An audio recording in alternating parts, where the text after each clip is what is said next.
The winter of 1847 brought death to the Missouri River Valley like a plague carried on frozen winds. In the small trading post settlement of Cedar Bluffs, Nebraska Territory, Martha Whitman pulled her woolen shawl tighter as she stepped into the bitter morning air. The thermometer outside Garrison's general store read 23 degrees below zero, and the sky held the grey promise of more snow. Before we jump back in, tell us where you're tuning in from, and if this story touches you, make sure you're subscribed, because tomorrow I've saved something extra special for you. Martha had learned to read the signs of harsh winters during her 8 years on the frontier. At 34, she possessed the weathered hands and keen eyes of a woman who had buried a husband, raised 2 children alone, and survived when softer souls had fled back east. Her late husband Thomas had been the settlement's only doctor before consumption took him 3 years prior, leaving behind his medical bag, his journals, and a wife who had absorbed more healing knowledge than most trained physicians. The settlement of Cedar Bluffs consisted of 47 souls scattered among 18 wooden structures, each family clinging to their small piece of claimed land along the river bend. It was the kind of place where neighbors knew each other's business, where survival depended on cooperation, and where the arrival of strangers was both welcomed and feared. On this particular morning, as Martha made her way to check on the Hendersons, newborn who had developed a troublesome cough, she noticed the smoke. It rose in thin, desperate wisps from beyond the eastern ridge, where the Mandan winter camp had been established since late autumn. The tribe had maintained peaceful relations with Cedar Bluffs for nearly a decade, trading furs and preserved meat for tools, blankets, and ammunition. Their leader, Chief Standing Bear, was a man of quiet dignity who spoke English well and had prevented countless conflicts through careful diplomacy. But something was wrong with that smoke. Martha had observed the Mandan camp from a distance many times, and their fires burned steady and strong. This smoke was thin, inconsistent, the kind that spoke of desperation rather than warmth. She continued her rounds, but the image of that struggling smoke remained in her mind. By noon, when she'd finished treating young Billy Henderson's chest cold with a mustard plaster and willow bark tea, Martha made a decision that would have seemed foolish to most frontier women. She gathered her medical supplies, loaded her husband's old rifle, and set out across the snow-covered prairie toward the Mandan camp. The journey took her nearly 2 hours through knee-deep snow. Her breath formed ice crystals that clung to her woolen scarf, and more than once she questioned the wisdom of her decision. The wind carried no sounds from the camp ahead, which worried her more than war cries would have. Silence in winter often meant death. As she created the final hill before the camp, Martha's fears were confirmed. The usually bustling winter settlement appeared nearly deserted. Only a few figures moved between the hide-covered lodges, and many of the structures showed signs of abandonment. Bodies wrapped in blankets lay outside several lodges, their forms already dusted with fresh snow. Disease had come to the Mandan camp. Martha approached slowly, her rifle visible but pointed toward the ground in a gesture of peaceful intent. An elderly woman emerged from the nearest lodge, her face marked by exhaustion and grief. In broken English mixed with her native tongue, the woman explained what Martha had already suspected. The sickness had arrived with traders from the south 3 weeks earlier. It began with fever and weakness, progressed to violent coughing, and claimed the very young and very old first. The woman, who introduced herself as Gentle Rain, led Martha through the camp. Of the 83 people who had settled here for winter, only 37 remained alive. The rest had succumbed to what Martha recognized as pneumonia, complicated by influenza and worsened by malnutrition, as hunting parties had been unable to venture out. In the largest lodge at the camp's center, Martha found Chief Standing Bear, kneeling beside a small figure wrapped in buffalo robes. The child, no more than 7 years old, struggled for each breath. His skin had taken on the greyish pallor that Martha had seen too many times before, and his small chest rose and fell with obvious effort. "This is my grandson, Little Wolf," Standing Bear said in careful English, his voice heavy with exhaustion. "He is the last of the children. The others—" He gestured toward the silent lodges surrounding them. Martha knelt beside the boy and placed her hand on his forehead. The fever burned through the buffalo hide coverings, and she could hear the fluid in his lungs with each labored breath. Without immediate intervention, Little Wolf would be dead by morning. She opened her medical bag and began her examination.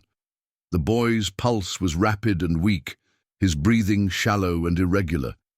His lips had begun to show the blue tinge that indicated his body was struggling to get enough oxygen. Martha had seen these symptoms before, had fought this same battle with her own children during their bout with pneumonia 2 winters prior. But this case was more severe than any she had encountered. The child needed more than herbal remedies and comfort measures. He needed intensive care, controlled environment, and round-the-clock monitoring that was impossible in the freezing lodge with limited supplies. "He needs to come with me," Martha said finally, looking up at Chief Standing Bear. "To my cabin. I have medicines there, better shelter, ways to help him breathe." The silence that followed her words stretched long enough for Martha to hear the wind whistling through the lodge's entrance flap. Standing Bear's weathered face showed no emotion, but she could see the calculation in his dark eyes. He was weighing his grandson's life against decades of careful diplomacy, tribal law, and the reactions of both his people and the white settlement. "My people will not understand," he said slowly. "To let a white woman take one of our children. There are those who would see this as surrender, as betrayal of our ways." Martha nodded, understanding the complexity of what she was asking. "And my people will not understand why I risk bringing sickness to our settlement, why I endanger white lives for an Indian child." The boy's breathing hitched, and a spasm of coughing brought up blood-tinged sputum. Time was running out. "But he will die here," Martha continued. "Tonight, maybe sooner. I can't save him in this cold, not with what I have with me. At my cabin, with my medicines and my fireplace, maybe. Maybe I can pull him through." Standing Bear looked down at his grandson, then at the other sick members of his tribe who lay in various stages of illness around the lodge. His wife, Little Wolf's grandmother, had died 4 days earlier. His own son, the boy's father, had succumbed the week before. This child represented not just family, but the future of their bloodline. "What do you ask in return?" Standing Bear asked, his tone suggesting he expected demands for land, furs, or future trading advantages. "Nothing," Martha replied simply. "I ask for nothing except the chance to try." Another long silence filled the lodge, broken only by the boy's struggling breaths and the distant sound of wind across the prairie. Finally, Standing Bear spoke in rapid Mandan to the other tribal members present. Martha couldn't understand the words, but she recognized argument, concern, and desperation in their voices. When the discussion ended, Standing Bear turned back to Martha. "There are conditions. You will not be alone with him. Gentle Rain will accompany you to help with his care and to witness whatever happens. If he dies under your care, some of my people will blame you. If he lives, others will say you used bad medicine to steal his spirit. Either way, there will be those who seek revenge." Martha understood the weight of what he was telling her. If she took this child, she would be gambling not just with his life, but with her own. Success might bring gratitude from some and suspicion from others. Failure would certainly bring retribution. "I understand," she said, beginning to gather the boy in the buffalo robes. "But I have to try." As she lifted little Wolf's fevered body, Martha felt the full responsibility of what she was undertaking. This wasn't just about medicine or healing anymore. It was about proving that mercy could exist between peoples who had every reason to mistrust each other, that humanity could bridge the gaps carved by fear and prejudice. The journey back to Cedar Bluffs proved even more treacherous than her morning trip to the camp. Carrying the sick child, accompanied by gentle rain and fighting against a wind that had picked up considerably, Martha struggled through the deepening snow. Little Wolf's condition seemed to worsen with each step, his breathing becoming more labored, his small body feeling increasingly limp in her arms. Halfway back, she had to stop and rest. The boy's lips had turned a deeper shade of blue, and she feared they might not make it to the cabin in time. Gentle rain produced a small clay pot from her belongings and began mixing something that smelled of sage and other herbs Martha couldn't identify. For his breathing, the older woman explained, holding the mixture near Little Wolf's nose. The boy's breathing seemed to ease slightly, enough for them to continue their desperate race against time and weather. When they finally reached the outskirts of Cedar Bluffs, Martha could see lights in windows and smoke rising from chimneys. The settlement looked warm and welcoming after hours in the brutal cold, but she knew their arrival would create complications she couldn't yet imagine. Her own cabin sat slightly apart from the main cluster of buildings, which she now saw as providential. The isolation that had sometimes made her lonely would now provide the privacy necessary for what lay ahead. As they approached her door, Martha offered a silent prayer to whatever force might be listening, asking for the strength and wisdom to save a child whose life had become the focal point of something much larger than medicine. She pushed open her cabin door, and the warmth from her banked fireplace hit them like a physical embrace. Little Wolf stirred slightly in her arms, the first sign of responsiveness she had seen from him in hours. Martha quickly stoked the fire, while gentle rain helped arrange buffalo robes near the hearth, creating a warm nest for the boy. As she laid Little Wolf near the fire and began unpacking her medical supplies, Martha realized that everything she had learned, everything she had experienced as a frontier wife and widow, had led to this moment. The knowledge gained from her husband's medical journals, the herbs and remedies she had gathered and prepared, the strength developed through years of hardship, all of it had prepared her for the next few hours that would determine whether a small Mandan boy lived or died, and whether the fragile peace between two peoples could survive the test of extraordinary compassion. The real work was just beginning. Preparing and narrating this story took us a lot of time, so if you are enjoying it, subscribe to our channel. It means a lot to us. Now back to the story. Martha's cabin had never felt smaller than it did that first night with Little Wolf, fighting for his life near her fireplace. The boy's temperature soared beyond anything her thermometer could measure, and his breathing had become so labored that each inhale seemed like it might be his last. Gentle rain sat cross-legged beside him, her weathered hands moving in patterns. Martha didn't recognize while she chanted softly in Mandan. The widow worked with methodical precision, drawing on every piece of medical knowledge she had absorbed during her years with Thomas. She prepared a steam tent using blankets and her largest cooking pot, filling the enclosed space with vapor infused with eucalyptus oil and wild mint. The makeshift treatment seemed to ease Little Wolf's breathing slightly, but his fever remained dangerously high. By midnight, Martha had exhausted her usual remedies. The willow bark tea that normally reduced fever had no effect. The mustard plaster she applied to his chest brought no improvement in his congestion. Even her most potent herbal combinations seemed powerless against whatever was destroying the boy's lungs from within. "In our tribe," Gentle Rain said quietly, breaking hours of tense silence, "we believe sickness sometimes comes from spirits who are angry or confused. Western medicine treats the body, but maybe this child's spirit is also sick." Martha paused in her preparations of another poultice.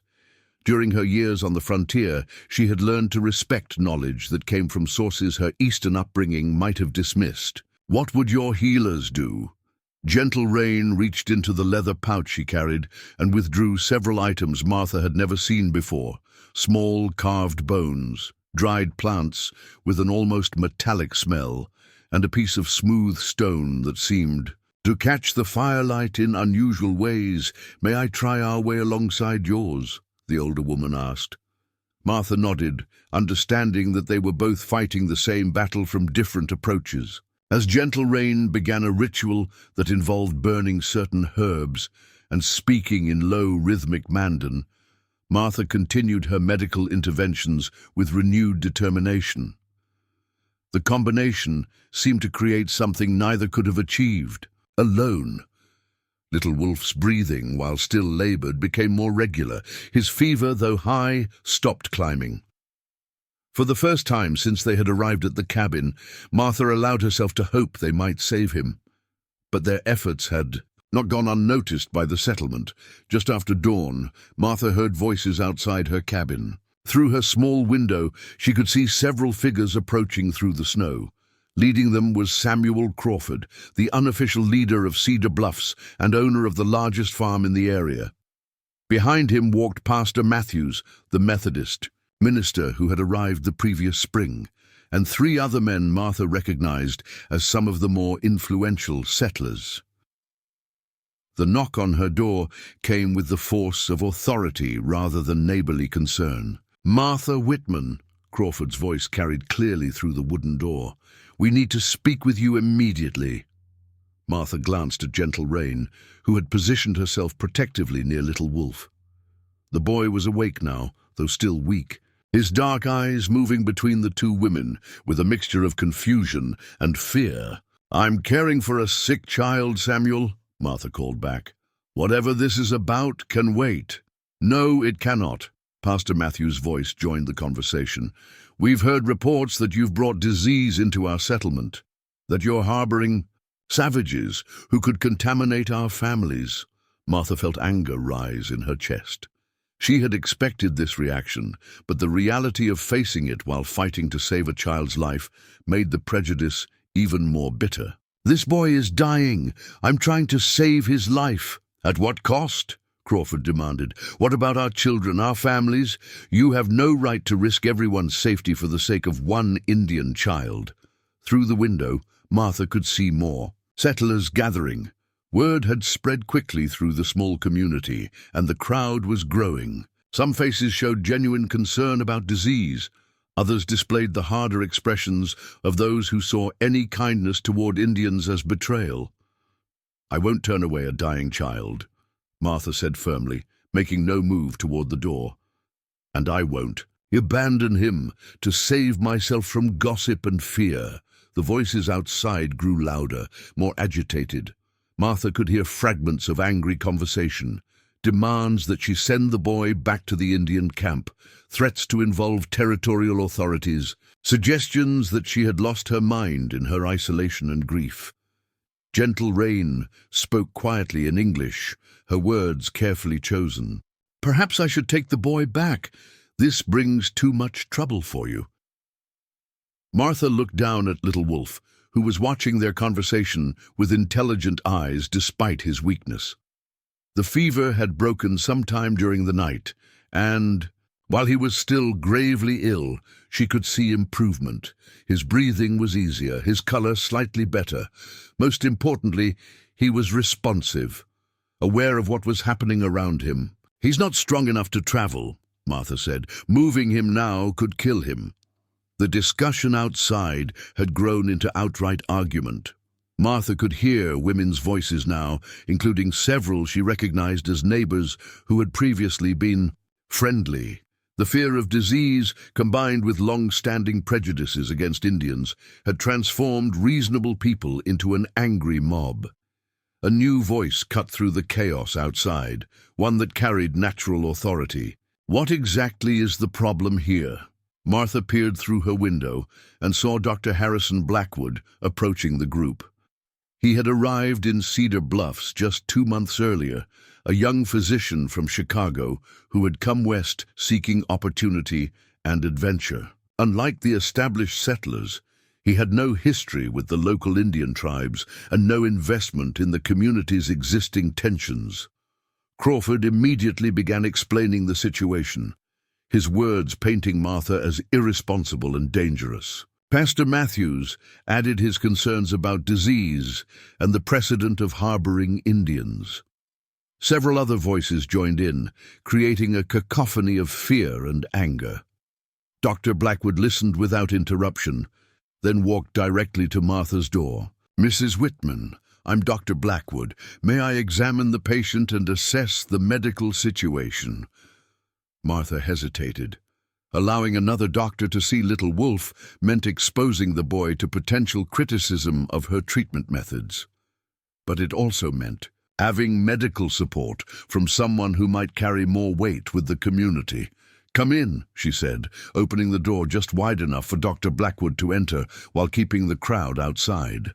The young doctor's presence changed the atmosphere in the small cabin immediately. He moved with professional confidence, greeting Gentle Rain respectfully before kneeling beside little Wolf. His examination was thorough and gentle, and Martha found herself impressed by his obvious competence. "Pneumonia," he confirmed after several minutes. "Severe, but responding to treatment. His fever has broken and his lungs are clearing. What treatments have you been using?" Martha described her interventions, half expecting criticism or dismissal. Instead, Dr. Blackwood nodded approvingly. "Excellent work. The steam treatments and herbal combinations are exactly what I would have prescribed. You may have saved his life." From outside, Crawford's voice grew more demanding. "What's the diagnosis, doctor? How dangerous is this situation?" Dr. Blackwood moved to the door and stepped outside, facing the crowd with calm authority. "The child has pneumonia, which is not contagious in the way you're worried about. Mrs. Whitman's treatment has been exemplary, and the boy is recovering. There is no threat to the community." "But he's an Indian," one of the women protested. "They carry diseases we don't understand." "He's a child," Dr. Blackwood replied simply. "A sick child who needed medical care. Mrs. Whitman provided that care competently and courageously. I suggest we all be grateful to have such a skilled healer in our community." Dr. Blackwood moved to the door and stepped outside, facing the crowd with calm authority. "The child has pneumonia, which is not contagious in the way you're worried about. Mrs. Whitman's treatment has been exemplary, and the boy is recovering. There is no threat to the community, but he's an Indian," one of the women protested. "They carry diseases we don't understand." "He's a child," Dr. Blackwood replied simply. "A sick child who needed medical care. Mrs. Whitman provided that care competently and courageously. I suggest we all be grateful to have such a skilled healer in our community." The crowd's energy shifted slightly, uncertainty replacing some of the anger. Dr. Blackwood's professional opinion carried weight that Martha's explanations could not. But Crawford was not easily deterred. "Doctor, you don't understand the situation here," he said. "We've worked hard to maintain peace with the local tribes, but that peace depends on clear boundaries. When we start taking in their sick doctoring, their children, we create expectations and complications that could lead to real trouble." Martha stepped outside to face the crowd directly. The cold air hit her like a physical blow after hours in the warm cabin, but she needed these people to see her, to understand what was really at stake. "Samuel Crawford," she said, her voice carrying across the gathered settlers, "when your youngest had the fever last spring, did I ask about your politics before I came to help? When Sarah Matthews nearly died in childbirth, did I require payment before I delivered her baby safely?" A murmur went through the crowd as people remembered Martha's numerous acts of medical kindness throughout the community. "This is different," Crawford insisted, but his voice lacked its earlier conviction. "No, it isn't," Martha replied. "A dying child is a dying child. The color of his skin doesn't change the fact that he needed help, or that I had the ability to provide it." Pastor Matthews stepped forward, his expression troubled.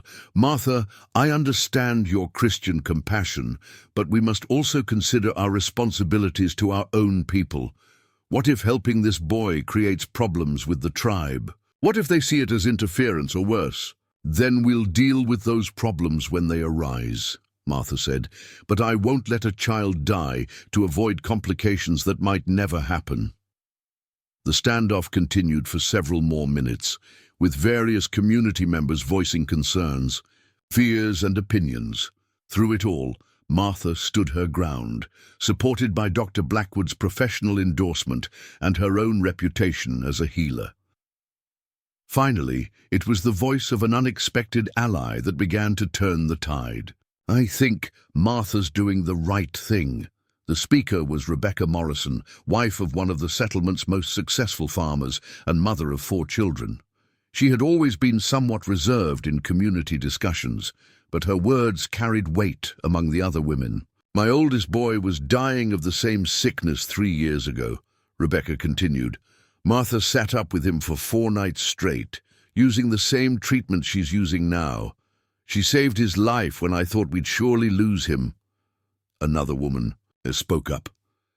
"She helped my daughter through the winter fever too, never asked for anything in return." Gradually, the mood of the crowd began to shift. The fear remained, but it was tempered now by recognition of Martha's history of selfless service to the community.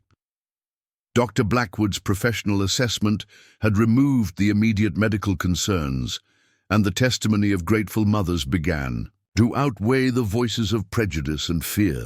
Crawford recognized that his position was weakening. "Fine," he said grudgingly, "but if this causes problems with the Indians, if it leads to demands or expectations we can't meet, the responsibility is yours, Martha." "I'll accept that responsibility," Martha replied without hesitation. As the crowd began to disperse, several women approached Martha individually. Some offered help or supplies, others simply wanted to express support for her actions. The community was clearly divided, but the immediate crisis had passed. Dr. Blackwood lingered after the others had left. "You handled that well," he said. "And your medical work is impressive. Where did you learn these techniques?" Martha explained about her husband's practice and her years of informal apprenticeship. As they talked, she realized that she had found not just a professional ally, but someone who understood the true nature of healing, that it transcended social boundaries and political complications. Inside the cabin, little Wolf was sitting, up for the first time since his arrival, sipping broth that gentle rain had prepared. His improvement was remarkable, and Martha felt the deep satisfaction that came from snatching a life back from the edge of death. But she also knew that the real challenges were just beginning. Word of what had happened would spread beyond Cedar Bluffs, reaching both the territorial authorities and the various Indian tribes in the region. Some would see her actions as admirable, others as dangerous precedent. Most importantly, she would eventually have to return Little Wolf to his people, and that journey would test whether the trust she had built could survive the complex realities of frontier life. The boy's recovery was only the first step in a much larger story that would determine whether Mercy could truly bridge the divide between 2 worlds on the edge of conflict. 5 days after the confrontation with the settlers, Little Wolf was strong enough to walk around Martha's cabin without assistance. His appetite had returned with a vengeance, and Gentle Rain spent much of her time preparing the broths and soft foods that would help rebuild his strength. The transformation was remarkable. The gray-faced, dying child had become a curious, energetic boy who peppered Martha with questions in his improving English. But with his recovery came a new set of complications that Martha hadn't fully anticipated.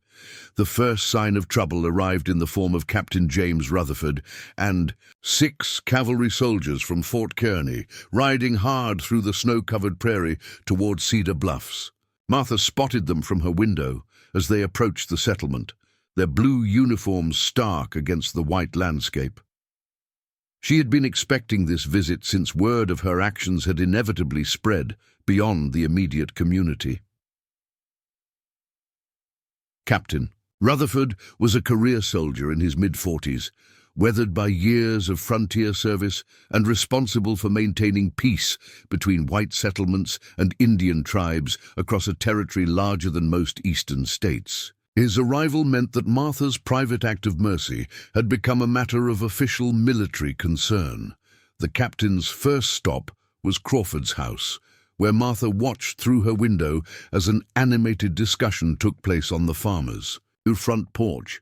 She could see gestures toward her cabin, heated exchanges, and the kind of posturing that suggested Crawford was presenting his version of events with considerable embellishment. When the soldiers finally approached her door, Martha was ready. She had dressed in her best wool dress, arranged her hair properly, and prepared Little Wolf and Gentle Rain for what was likely to be an official interrogation. Captain Rutherford's knock was polite, but firm. When Martha opened the door, she found herself facing a man whose expression revealed nothing of his intentions or opinions. "Mrs. Whitman, I'm Captain Rutherford from Fort Kearny. I need to speak with you about recent events involving members of the Mandan tribe." "Of course, Captain. Please come in." Rutherford entered with 2 of his soldiers, their eyes immediately taking in the scene. Little Wolf sitting near the fire, obviously healthy and alert. Gentle Rain working quietly on a piece of beadwork, the cabin's atmosphere of domestic calm rather than crisis. "This is the Indian child in question?" Rutherford asked, his tone carefully neutral. "This is Little Wolf," Martha replied, deliberately using the boy's name rather than allowing him to be reduced to a category. "He was dying of pneumonia when I brought him here. As you can see, he's recovered." The captain studied Little Wolf. For a long moment, the boy met his gaze steadily, showing neither fear nor defiance, a poise that was impressive in one so young. Rutherford then turned his attention to Gentle Rain, addressing her in surprisingly fluent Mandan. The conversation that followed was beyond Martha's understanding, but she could read the dynamics. Rutherford was asking questions. Gentle Rain was answering with dignity and apparent honesty, and Little Wolf occasionally added comments that seemed to support whatever his great-aunt was telling the officer. Finally, Rutherford switched back to English. "Mrs. Whitman, I need to understand exactly what happened here. There are reports that you removed this child from his tribe without permission, that you may have violated territorial laws regarding interactions with Indian populations." Martha felt her temper flare, but kept her voice steady. "Captain, I found a dying child and provided medical care. If there are laws against saving lives, then I'm unfamiliar with them." "The issue isn't your medical care," Rutherford replied. "It's the precedent this sets. When white settlers begin taking Indian children, even for medical reasons, it creates complications." One of the soldiers behind Rutherford shifted uncomfortably, and Martha caught something in his expression that suggested not all of the military men were in complete agreement with this line of questioning. "What kind of complications?" Martha asked. "The kind that lead to wars," Rutherford said bluntly. "There are tribes throughout this territory who have lost children to white settlers, some taken by force, others lured away with promises. When they hear that a white woman has taken a Mandan child, they don't necessarily distinguish between kidnapping and medical care." Martha began to understand the larger picture. Her act of mercy, viewed from a distance and filtered through rumor, and prejudice could indeed appear as something far more sinister. The history of white Indian relations was filled with betrayals, broken promises, and stolen children. "But surely the circumstances matter," she protested. "The boy was dying." "His own grandfather gave permission, according to whom?" Rutherford asked. "You, the old woman, the child himself. None of you are unbiased witnesses."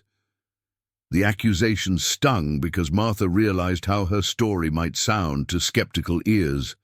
A widow claims to have saved an Indian child's life, but the only witnesses are the child and his tribal relative.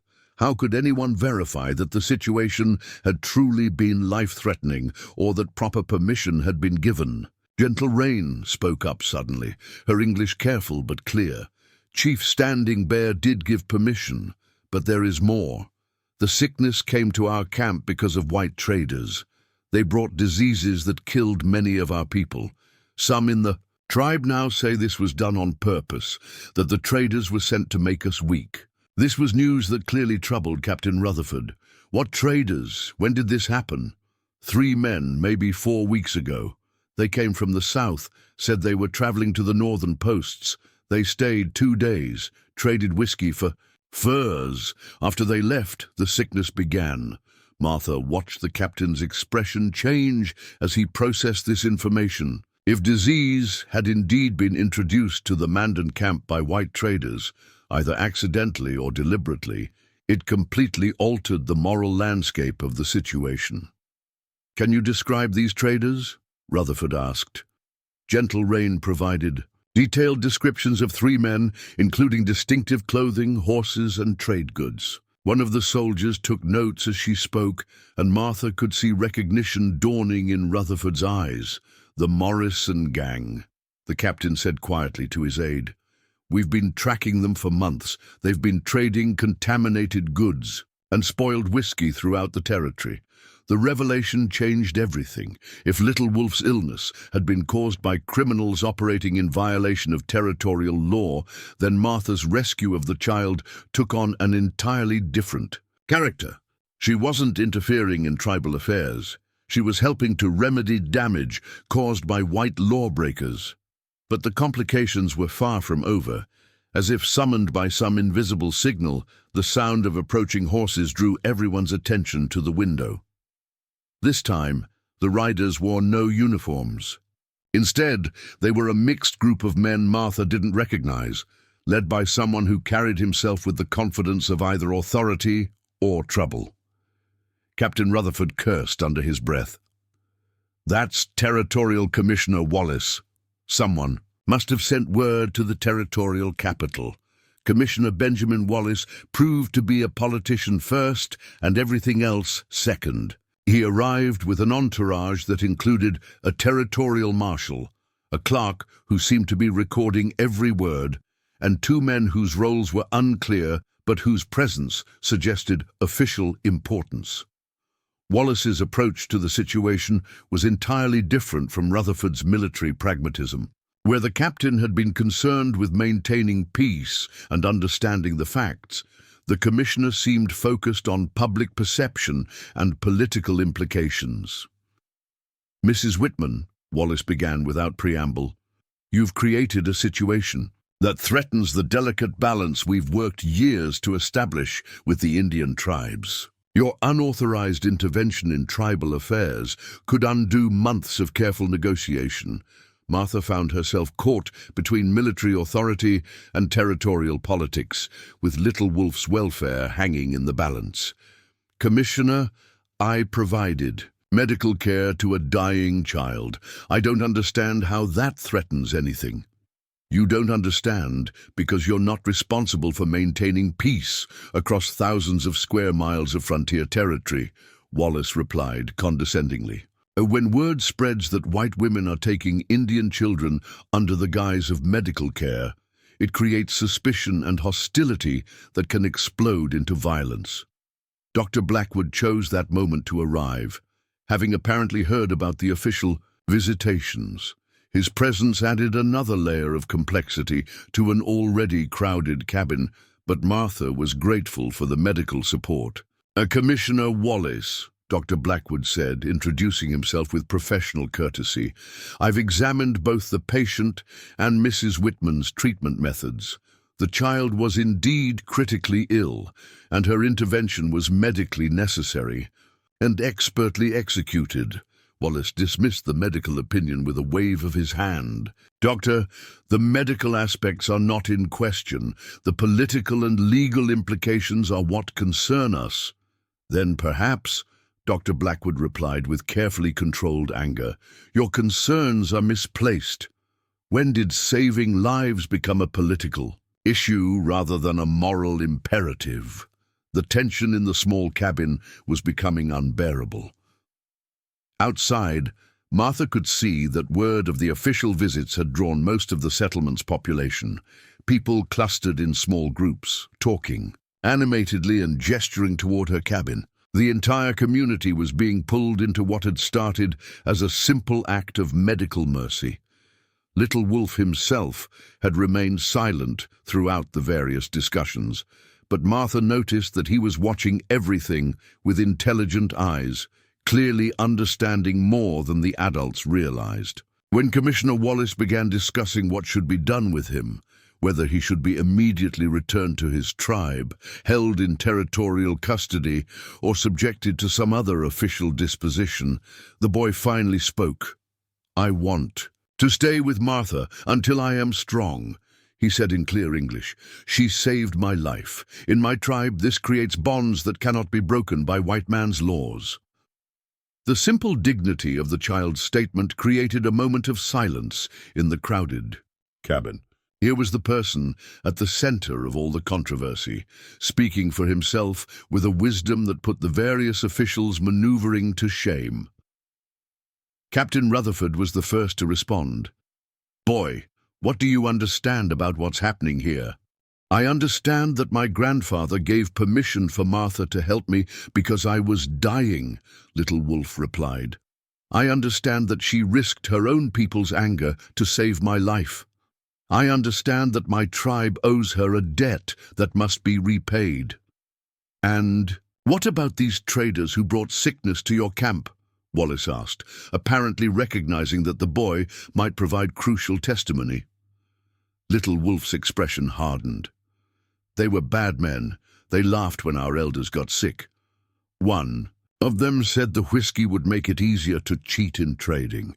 Another said maybe the sickness would solve the Indian problem for the government. This testimony was damning, and Martha could see its impact on everyone present. If white criminals had deliberately introduced disease to the Mandan camp, then every official criticism of her rescue effort was not just wrong, but morally bankrupt. But Wallace was not ready to concede the larger political points. Even if these allegations are true, Mrs. Whitman's actions set a dangerous precedent. We cannot have individual settlers taking tribal matters into their own hands. Then, what would you have had me do? Martha asked. Let the child die to preserve your political arrangements. The question hung in the air like a challenge, and Martha realized that she had reached the point where diplomacy was less important than truth. She had saved a child's life, and no amount of political maneuvering could make that wrong. The standoff continued for several more hours, with various officials debating jurisdiction, precedent, and policy, while Little Wolf grew stronger and Martha's resolve never wavered. But the real resolution would come from an unexpected source, and it would change everything about how the territory's residents understood the possibilities for coexistence between white settlers and native tribes. The sound of approaching horses, many more this time, announced the arrival of the final players in this complex drama. Part 4. Honor Among Nations. The approaching riders numbered at least 20, and their steady, disciplined formation immediately distinguished them from the scattered groups of officials and settlers who had been arriving throughout the day. As they crested the hill overlooking Cedar Bluffs, Martha could see that most wore traditional Mandan winter clothing, but several carried rifles in addition to traditional weapons.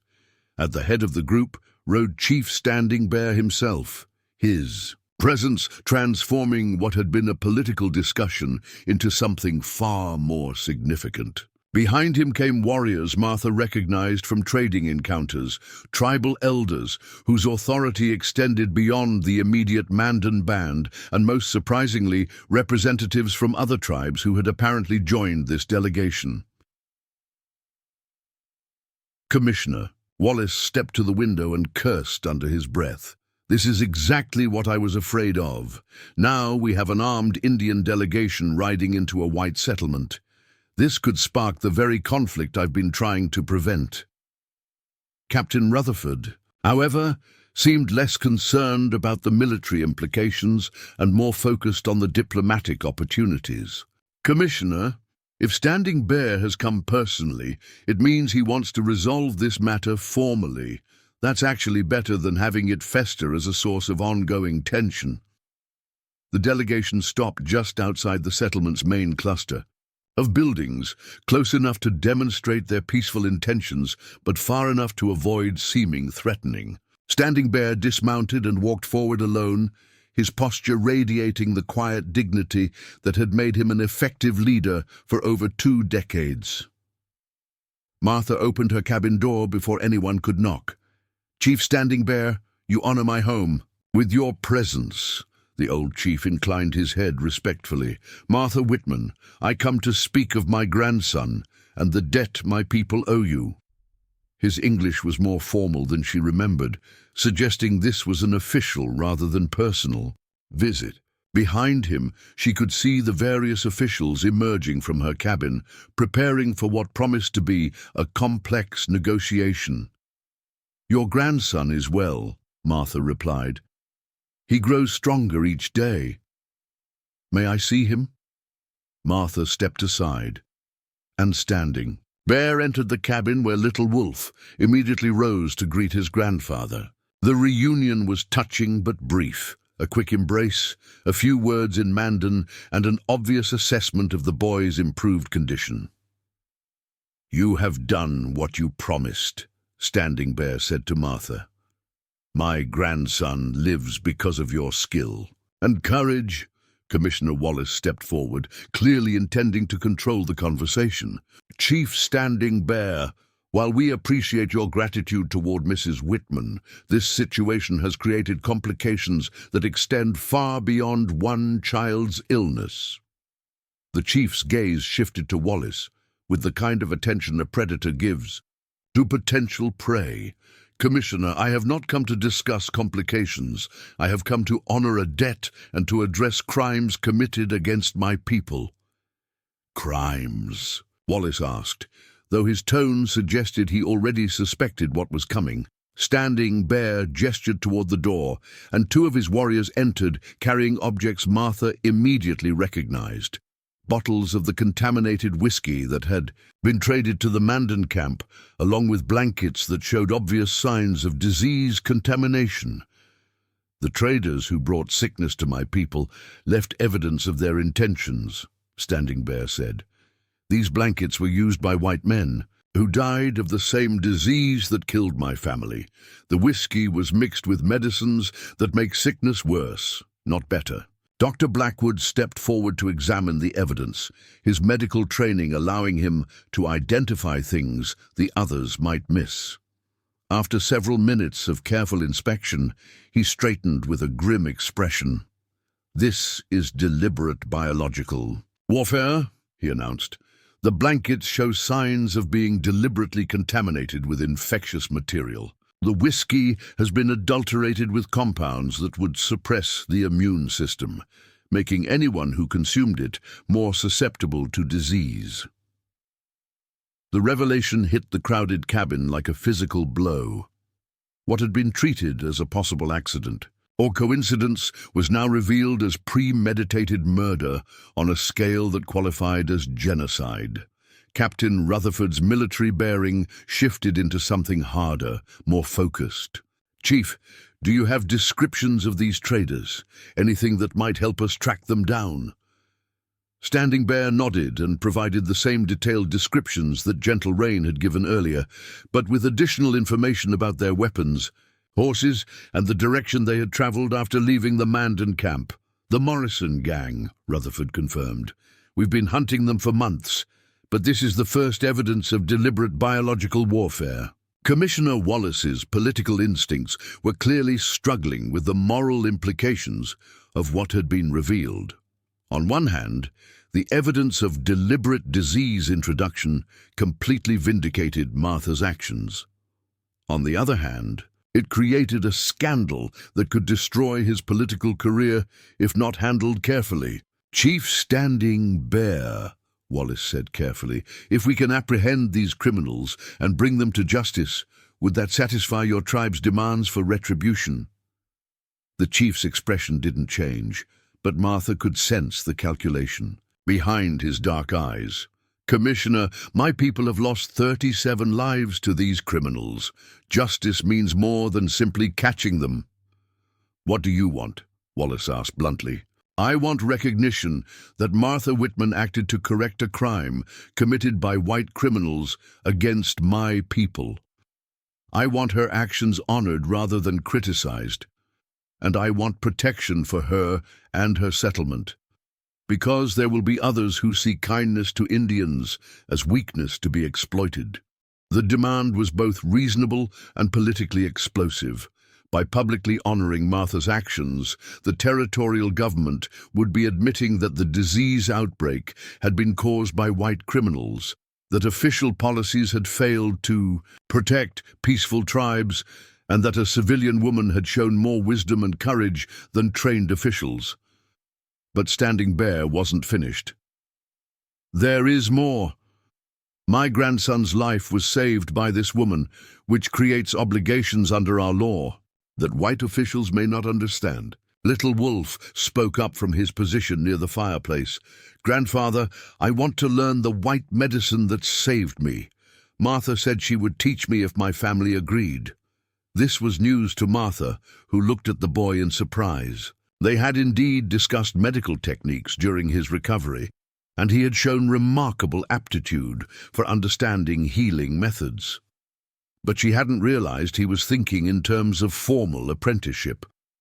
Standing Bear considered his grandson's words carefully. "Among our people, when someone saves a life, bonds are created that transcend tribal boundaries.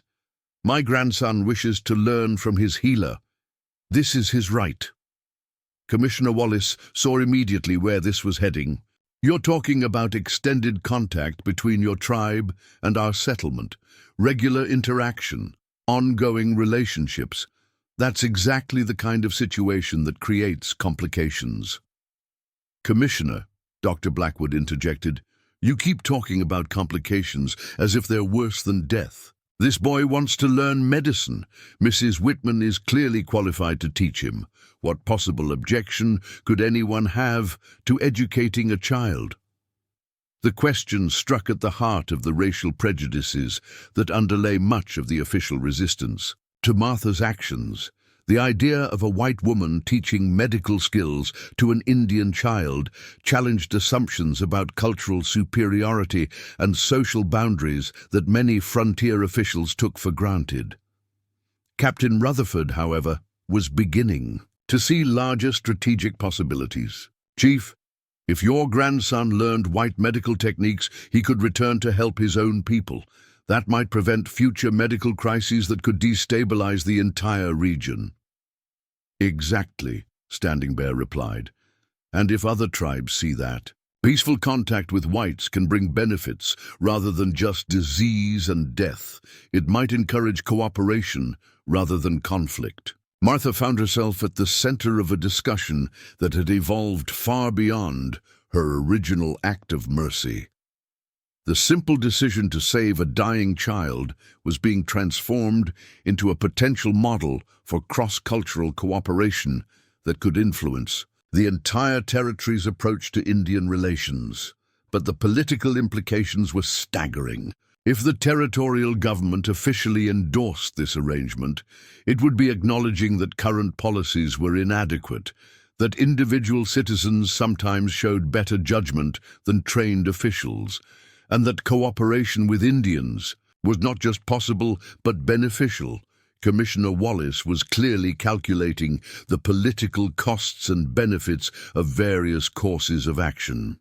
Chief Standing Bear, suppose we were to arrange for your grandson to receive medical training. What assurances could you provide that this wouldn't create unrealistic expectations among other tribes?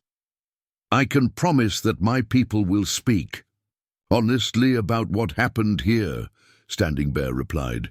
We will tell other tribes that Martha Whitman risked her life to save one of our children, that she asked for nothing in return, and that she showed the kind of courage and honor our warriors respect. The implications were clear.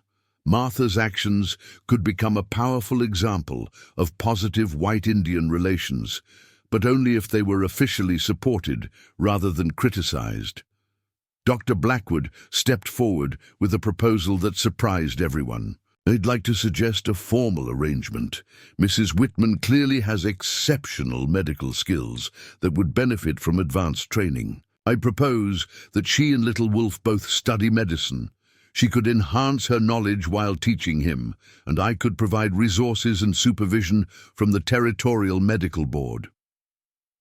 This suggestion transformed a potential political problem into an educational opportunity that could benefit everyone involved. It would provide official legitimacy for the ongoing relationship between Martha and Little Wolf while advancing medical knowledge throughout the territory. Captain Rutherford was nodding approvingly. A formal medical education program would create precedent for cooperation rather than conflict. Other tribes might send students rather than warriors, but Commissioner Wallace was still focused on the political risks. And if this fails, if the boy can't learn white medicine, or if other Indians see this as favoritism, or if white settlers object to Indians receiving advanced education, Standing Bear's answer was delivered with quiet dignity.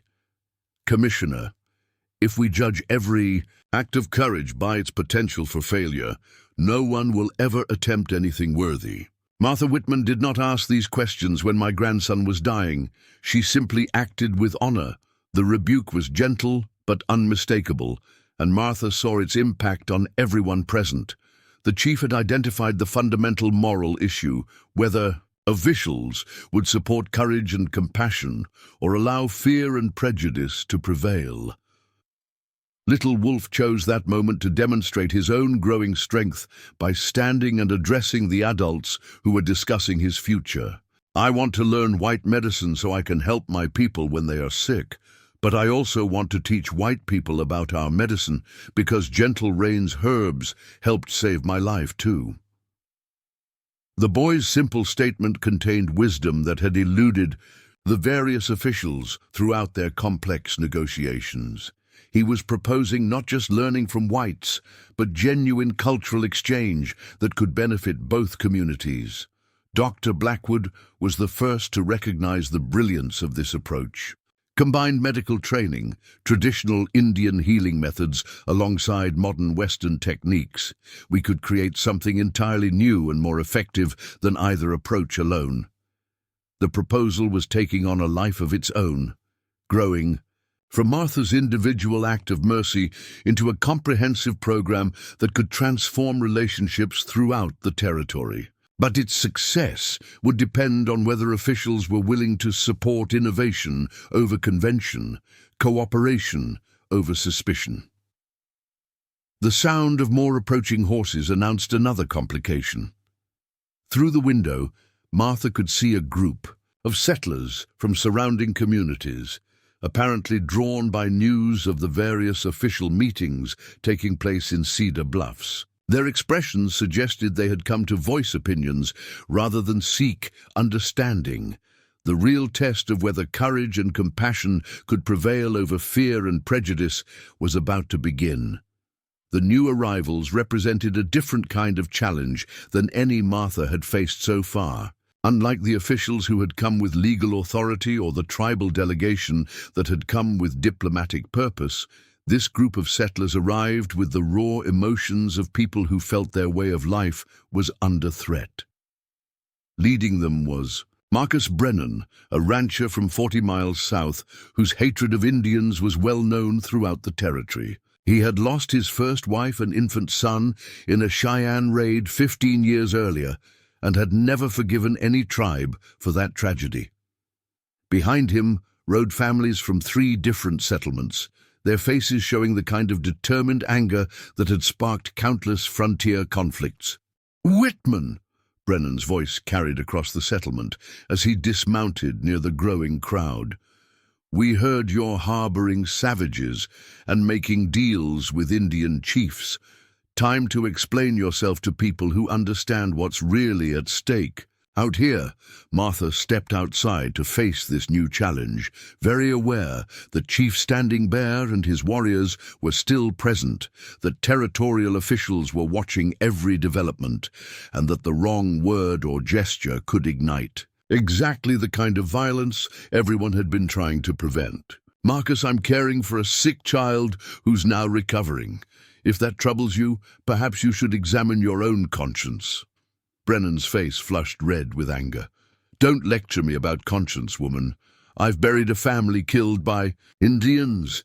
I know what they're capable of when they think whites are weak." Dr. Blackwood stepped forward, apparently deciding that medical authority might carry weight with settlers who distrusted political officials. "Mr. Brennan, I've examined the situation here.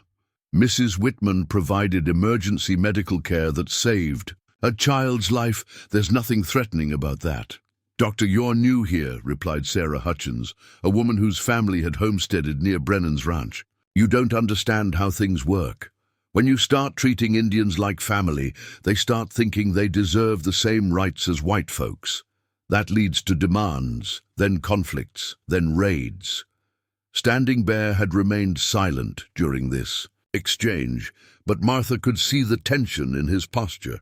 The chief was hearing exactly the kind of prejudiced assumptions that had made peace difficult to maintain throughout the territory. Commissioner Wallace recognized the danger and attempted to regain control of the situation. "Everyone needs to calm down. We're here to resolve this matter peacefully and legally."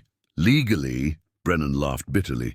"Commissioner, there's no law that says a white woman has to risk her community's safety for the sake of Indian children. And there's no law that says we have to accept whatever arrangements you politicians cook up with tribal chiefs." The accusation struck at the heart of democratic governance on the frontier. Brennan was essentially arguing that individual settlers had the right to override official territorial policy if they disagreed with it. The implications went far beyond Martha's situation to fundamental questions about authority and social order. Captain Rutherford's military experience had taught him to recognize the signs of potential mob violence, and he could see them developing in the crowd of armed settlers. "Mr. Brennan, I suggest you consider the consequences of the path you're suggesting. Vigilante action against peaceful Indians is a federal crime." "And what about crimes against white settlers?" Brennan shot back. "How many of our people have to die before you military boys start protecting the right folks?" The confrontation was escalating beyond rational discussion into the kind of emotional territory where violence became not just possible, but likely. Martha realized that her original act of mercy had become the flashpoint for conflicts that had been simmering throughout the territory for years. But it was Little Wolf himself who changed the dynamic in a way no adult had anticipated. The boy walked out of the cabin and directly toward the group of angry settlers, showing no fear despite being surrounded by people who clearly saw him as an enemy. His movement was so unexpected that conversation stopped and everyone turned to watch what would happen next. "My name is Little Wolf," he said in clear English, addressing Brennan directly. "Martha saved my life when I was dying.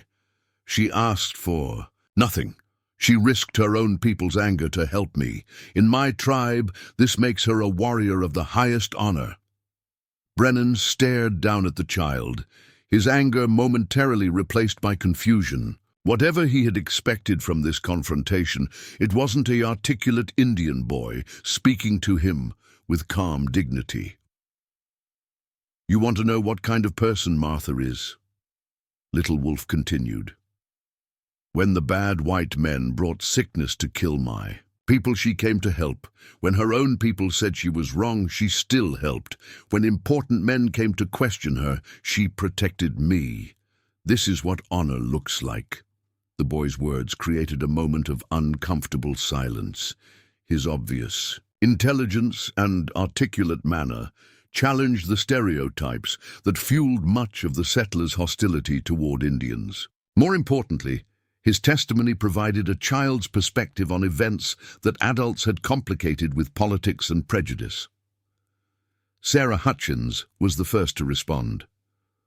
"Boy, you speak English well for an Indian." "I speak English because my grandfather believes we must understand each other to live in peace," Little Wolf replied. "But I also speak Mandan, Lakota, and some Cheyenne. Learning languages helps people solve problems without fighting." Dr. Blackwood seized the moment to advance his educational proposal. "This is exactly why we're discussing formal medical training for Little Wolf. He could become a bridge between communities, helping to prevent the kinds of misunderstandings that lead to conflict." Brennan wasn't ready to be swayed by a child's eloquence. "Doctor, you're talking about training an Indian in white medicine. What happens when he uses that knowledge against us? What happens when he teaches other Indians how to treat wounds so they can recover from battles and fight us again?" The question revealed the zero-sum thinking that made cooperation so difficult on the frontier. Brennan couldn't imagine any scenario where helping Indians might benefit white settlers because he saw the relationship as fundamentally adversarial. Standing Bear finally spoke, his voice carrying the authority of decades of leadership. "Mr. Brennan, my people have been trading with whites for many years. We have learned to use your guns, your tools, your horses. Has this made us more dangerous, or has it made us more willing to cooperate because we benefit from peaceful contact?" The question was shrewd because it forced Brennan to acknowledge that cultural exchange had already been taking place for years without the catastrophic results he predicted. Indian tribes throughout the territory routinely used white manufactured goods, and this had generally made them more interested in maintaining trade relationships rather than less. "That's different," Brennan insisted, though his tone suggested he wasn't entirely convinced of his own argument. "How is it different?" Dr. Blackwood asked. "If Indians can learn to use our tools and weapons without becoming more hostile, why couldn't they learn our medicine without becoming more dangerous?" The logical trap was obvious, and Brennan's inability to answer it effectively began to shift the mood of the crowd. Some of the settlers were beginning to look uncertain about their opposition to Martha's actions. Commissioner Wallace recognized the opportunity to build on this shift. "Mr. Brennan, what if we could demonstrate that cooperation with peaceful Indians actually makes white settlements safer rather than more dangerous?" "How would you do that?" Brennan asked skeptically. Standing Bear provided the answer. "The criminals who poisoned my people are still free. They will poison other tribes, create anger and desperation that leads to raids and warfare. But if tribes know they can get help from peaceful whites when criminals attack them, they will seek cooperation instead of revenge." The strategic logic was compelling. By helping the Mandan recover from the biological warfare attack, Martha had potentially prevented retaliatory raids that could have sparked a broader conflict. Her actions had made the territory safer, not more dangerous. Captain Rutherford was nodding approvingly. "Chief Standing Bear is right. When tribes have legitimate grievances that aren't addressed, they often resort to violence. But when they see justice and cooperation from white authorities, they're more likely to work with us instead of against us." Martha watched the dynamics of the crowd shift as people began to understand the larger implications of what had happened. Her rescue of Little Wolf wasn't an isolated act of charity. It was part of a broader pattern of relationships that could either promote peace or contribute to conflict. But Brennan wasn't ready to concede entirely. That's all theory. What happens when the next Indian child gets sick? Do we expect Mrs. Whitman to take in every sick Indian in the territory? Where does it end? Dr. Blackwood had an answer for this. 2. It ends with Indian communities having their own trained medical practitioners who can handle most illnesses without needing help from white settlements. Little Wolf could be the first of many tribal members trained in modern medical techniques. The proposal was elegant in its logic. Rather than creating ongoing dependence, medical training would eventually make tribes more self-sufficient in dealing with disease. This addressed one of the core concerns about setting precedents that couldn't be sustained. Sarah Hutchins asked the question that was on many minds. "Doctor, you really think an Indian boy can learn white medicine well enough to help his own people?" Little Wolf answered before Dr. Blackwood could respond. "Mrs. Hutchins, I have already learned to prepare medicines that saved my life. Gentle Rain taught me our traditional healing, and Martha taught me white medicine. Together, they work better than either one alone." The boy's demonstration of combined medical knowledge was more persuasive than any theoretical argument could have been. Here was living proof that cultural exchange in medicine could produce better results than either tradition alone. Gradually, the mood of the crowd began to shift from hostility to curiosity. People started asking questions about specific medical techniques, about how traditional Indian remedies might complement white medicine, about whether cooperation in healing could extend to other areas. But just as the situation seemed to be moving toward resolution, a new complication arrived in the form of a messenger riding hard from the direction of Fort Kearny. His urgent pace and military bearing suggested that external events were about to intrude on their carefully negotiated understanding.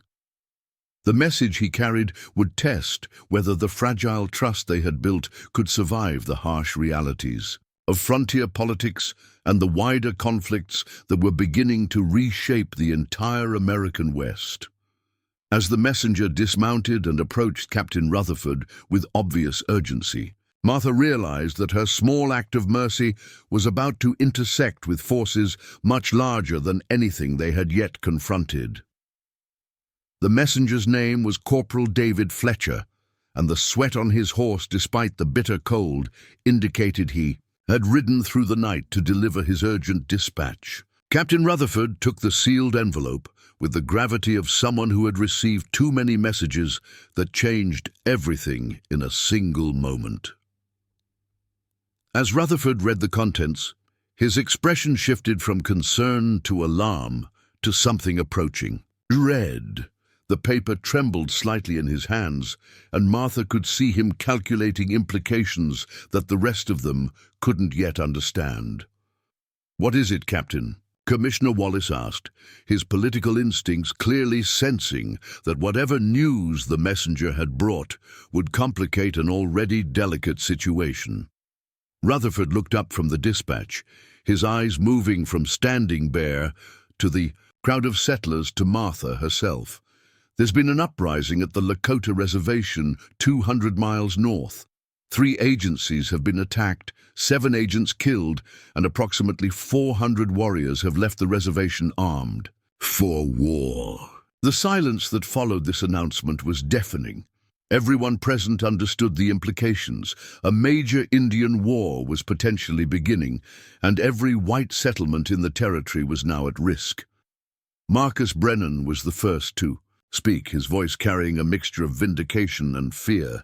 "You see, this is exactly what I was warning about. While we've been here playing politics and making deals with Indians, real warriors are preparing to kill us all." Standing Bear's reaction was more complex. Martha could see him processing the news, understanding that the actions of distant Lakota warriors would inevitably affect how white settlers viewed all Indians, including his own peaceful Mandan band. "Captain," Standing Bear said carefully. What caused this uprising? The Lakota do not leave their reservation without serious provocation. Rutherford consulted the dispatch again. According to this, a shipment of contaminated food supplies arrived at the agencies last week. The same food that had already killed dozens of people at 2 other reservations. When the Lakota demanded answers, the agents insisted they eat the contaminated food or receive no rations at all. The revelation hit like a physical blow. The Morrison gang's biological warfare wasn't limited to the Mandan camp. It was part of a systematic campaign that had now triggered exactly the kind of widespread conflict everyone had been trying to prevent. Dr. Blackwood was the first to grasp the full scope of what they were dealing with. This isn't random violence, it's the predictable result of deliberate poisoning. The Morrison gang has been creating the conditions for war throughout the territory. Commissioner Wallace's political mind was racing through the implications. If that's true, then every peaceful contact we've established with tribes is now threatened. They'll assume all whites are part of the conspiracy. Standing Bear nodded grimly. My friend Commissioner, you begin to understand our situation. When we see white traders bringing poison, white agents forcing us to eat contaminated food, white officials questioning those who try to help us, how do we know which whites can be trusted? The question struck at the heart of the racial dynamics that had made frontier life so dangerous. From the Indian perspective, Martha's kindness was the exception that proved how rare genuine friendship from whites really was. Little Wolf spoke up from where he had been listening intently to the adult conversation. Grandfather, if the Lakota are fighting because of poisoned food, won't other tribes think Martha poisoned me too? The boy's question was painfully perceptive. The timing of his illness, coinciding with systematic poisoning throughout the territory, could easily be misinterpreted by other tribes as evidence that Martha was part of the conspiracy rather than working against it. Captain Rutherford was already thinking tactically. Chief Standing Bear, I need to know immediately. Are your people safe from reprisals? If other tribes believe the Mandan are collaborating with whites, you could be caught between hostile Indians and suspicious settlers. We are already caught, Standing Bear replied simply. Some of my own people question whether I was wise to bring Little Wolf here. Some wonder if the white woman used bad medicine to control his mind. And now, with Lakota warriors on the path of war, we will be suspected by other tribes of betraying Indian interests. Martha felt the full weight of how her simple act of mercy had become entangled in forces beyond her control or imagination. What had begun as saving one child's life was now connected to territorial warfare, systematic biological attacks, and the fundamental question of whether different peoples could coexist on the American frontier. But Corporal Fletcher had more news to deliver. Captain, there's additional intelligence. The Morrison gang was spotted 3 days ago heading toward the Arapaho winter camps 50 miles west of here. If they're continuing their poisoning campaign, the implication was clear. The biological warfare attacks were ongoing, and more tribes would soon face the same crisis that had nearly destroyed the Mandan band and triggered the Lakota uprising.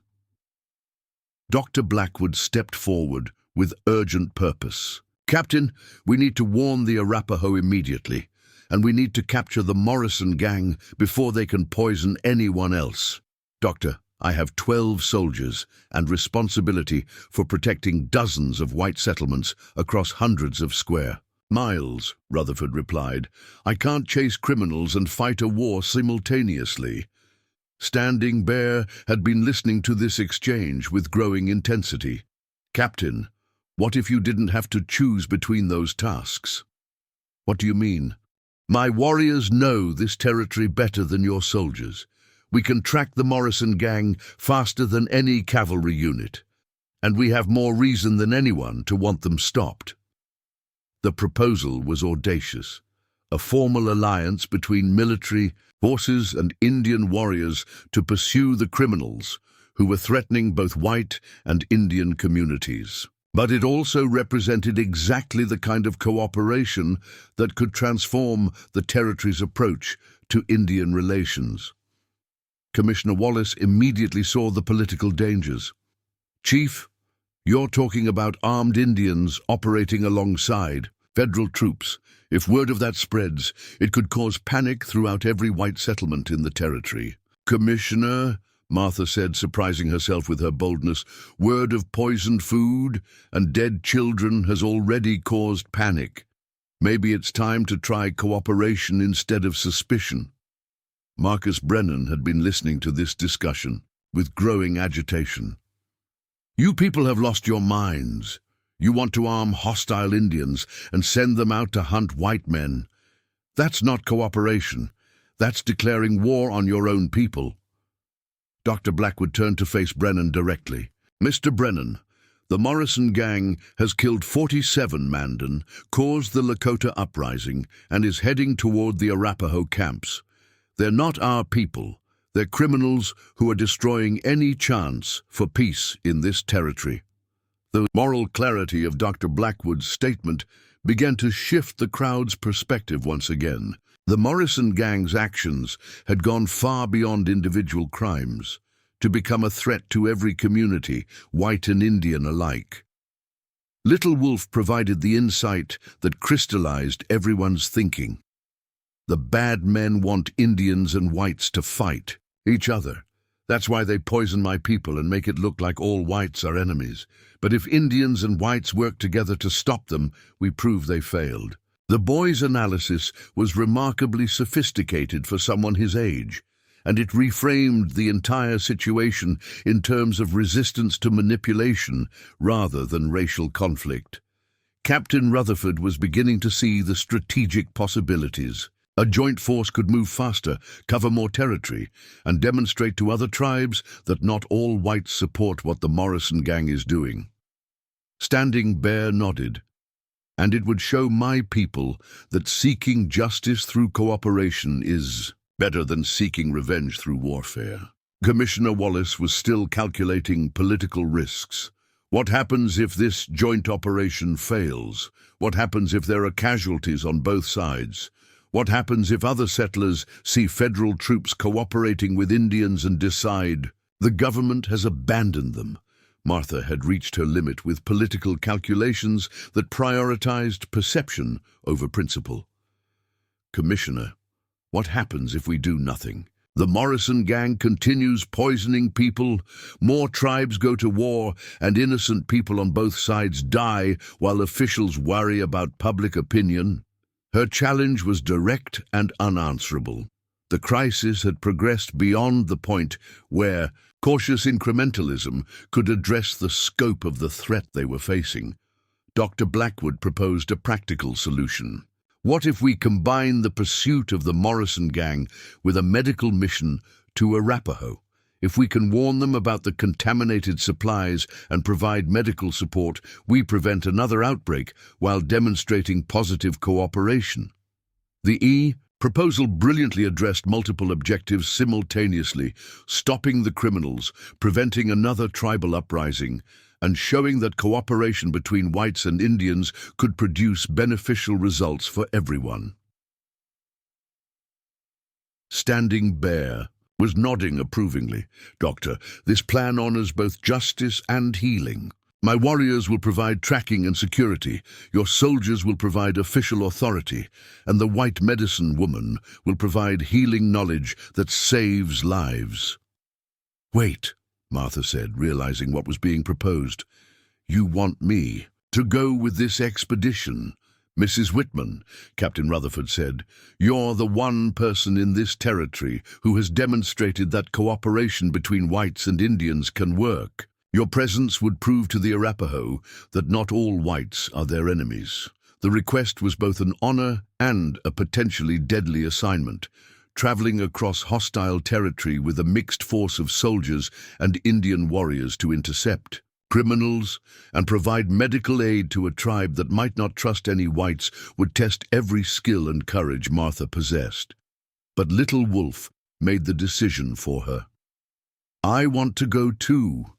The Arapaho need to see that a Mandan boy learned white medicine and lived. They need to see that cooperation makes us stronger, not weaker. Standing Bear looked at his grandson with obvious pride and concern. Little Wolf, this journey will be dangerous. There will be cold, long rides and possibly fighting. Grandfather, staying here is dangerous too. If the bad men succeed in making all Indians fight all whites, nowhere will be safe. But if we show that Indians and whites can work together, maybe we can stop the fighting before it spreads everywhere. The boy's wisdom was undeniable, and Martha realized that her student had become her teacher in understanding the broader implications of what they were attempting. The expedition was forming around a new kind of logic. Instead of reacting to crisis with violence and separation, they would respond with cooperation and healing. Instead of allowing criminals to manipulate racial tensions for their own purposes, they would demonstrate that common threats required common responses. But first, they had to survive the practical challenges of organizing a force that had never existed before, traveling through territory that was becoming more dangerous by the hour, and proving that trust could be stronger than the fear and hatred that had shaped frontier relations for generations. The real test of Martha's gamble was about to begin. Dawn broke gray and cold over Cedar Bluffs as the most unlikely military expedition in frontier history prepared to depart. Martha packed her medical supplies with hands that trembled only slightly, though whether from cold or anticipation she couldn't say. Outside her cabin, 12 cavalry soldiers checked their weapons and equipment, while 8 Mandan warriors prepared their horses and traditional gear. The sight would have been unthinkable just days earlier. Captain Rutherford had spent the night working out logistics that no military manual had ever addressed. How do you coordinate cavalry tactics with Indian warfare methods? How do you maintain discipline in a force where half the members answer to tribal authority rather than military command? How do you prevent friendly fire incidents between groups that had been enemies for generations?